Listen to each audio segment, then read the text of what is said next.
غرقد کا درخت ایک جھاڑی جو صحراؤں میں عام ہے، لیکن آج کل یہ انٹرنیٹ میں سب سے زیادہ سرچ ہونے والے موضوعات میں شامل ہے۔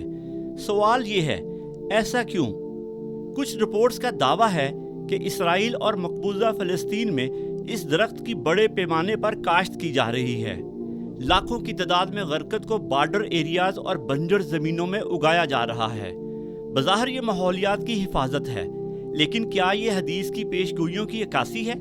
سوشل میڈیا پر یہ دعوے بھی گردش کر رہے ہیں کہ افغانستان اور دوسرے ممالک میں اسے جنگلی چیری یا کم پانی والا پودا کہہ کر لگوایا جا رہا ہے، لیکن جب حقیقت تلاش کی گئی تو کسی معتبر ادارے یا سرکاری ریکارڈ میں ایسی کوئی تصدیق نہ ملی۔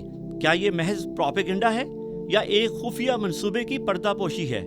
حقیقت یہ ہے کہ غرقد ایک صحرائی جھاڑی ہے جو مشرق وسطیٰ، شمالی افریقہ، عرب جزیرہ نما اور پاکستان کے ریگستانی علاقوں میں قدرتی طور پر اگتی ہے۔ یہ سخت زمین میں بھی زندہ رہنے کی صلاحیت رکھتا ہے، پانی کم چاہتا ہے اور مٹی کے کٹاؤ کو روکتا ہے۔ سائنس کی دنیا میں یہ صرف ایک پودا ہے، مگر مذہب کی دنیا میں یہ درخت آخری فطروں سے جڑا ہے۔